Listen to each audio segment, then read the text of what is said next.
chaka cha 2021 panatuluka ndithu ma studies angapo amene anapangisa kuti pakhale magulu awiri a anthu amene amakambirana nkhani, ndipo pa nthawi imeneyo zinali ngati zachilendo.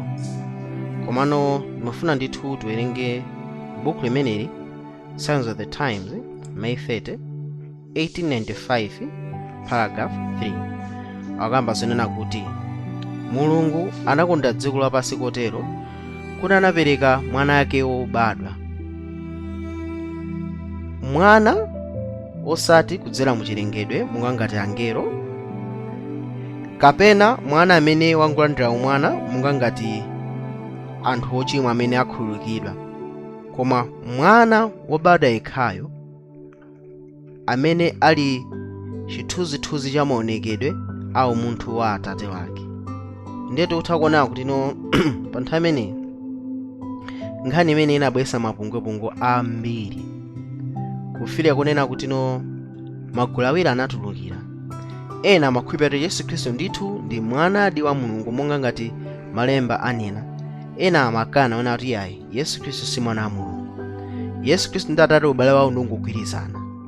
Koma apa tikutha kuona kuti Yesu Khristu ndithu ndi mwana wa Mulungu wobadwa yekhayo. Pachifukwa chimenechi abale ena anatulutsa ndithu mauthenga ndikuutcha uthenga onena kuti Yesu Khristu ndi mwana wa Mulungu wobadwa yekhayo kwala kwatsopano. Ndikuoneseratu kwa gulu kuna kuti uthenga umeneyo ndi watsopano, ndi wachilendo. Koma izi sizinali choncho.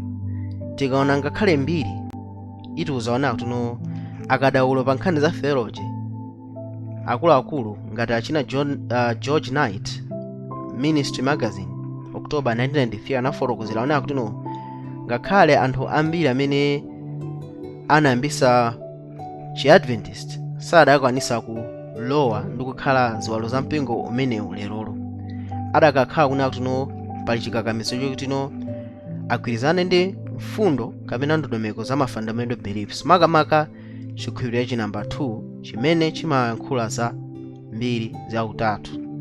Mwanjira ina tikutha kuona apa kuna kuti anthu ayambirira amene anayambisa chi-Adventist samakhulupirira mu utatu wa Mulungu. Tikaona utatu wa Mulungu umakana kuti Yesu Khristu ndi mwana weniweni wobadwa wa Mulungu. Ndiye Mbiri ikutha kutiuzira zimenezo. Ndipo pachifukwa chimenechi tionana kuti mpingo ndithu unasintha machitachita ake ndikubweretsa ziphunzitso za utatu wa Mulungu. Ndipo pachifukwa chimenechi takonza nthawi imene titakhale tikuona za umulungu, tikhala tikuona Yesu Khristu monga ngati mwana wa Mulungu, tikhala ndithu tikuona mbiri ya mene chiphunzitso imene cha utatu wa Mulungu chinabwerera mu mpingo, komanso kuti mu mbiri ya dziko lino lapansi chiphunzitso imene chinabwera bwanji. Pambeto lake tiwerenge manuscript 86 chaka cha 1910, August 21, paragraph 3. Akukamba zonena kuti ndipo Lucifer iye anali akukangana, anali ndi ulemerero mabwalo akumwamba, koma iye amakanganirana malo a Khristu amene ali nawo chifupifupi ndi Mulungu. Kenako amafuna iye akhale Mulungu, koma sadakwanirisa kukhala chotero.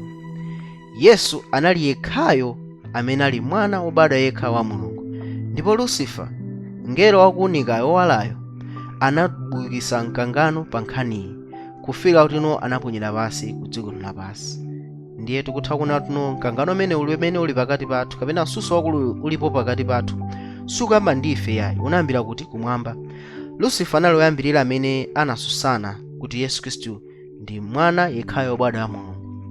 Anafuna ndithu kuti iye akakhale chifupifupi ndi Mulungu ndi kumchosapo Yesu Khristu, kumaonesa ngati Mulungu amene akukweza Yesu Khristu monga ngati mwana wake akukondera.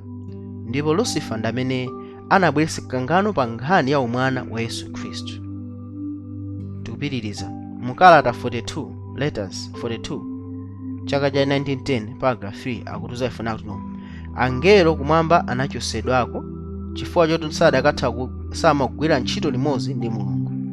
Anagwa ndithu kumalo awo akulu kumwamba chifukwa anafuna kuti akwezedwe.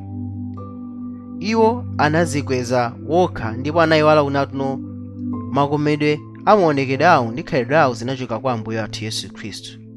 Ndipo mfundo imeneyi angelo anafuna kubisa kuti Yesu Khristu anali wobadwa yekhayo mwana wa Mulungu, ndipo anayamba kufika kuti samafunikanso azimfunsanso Yesu Khristu mzochitachita zawo.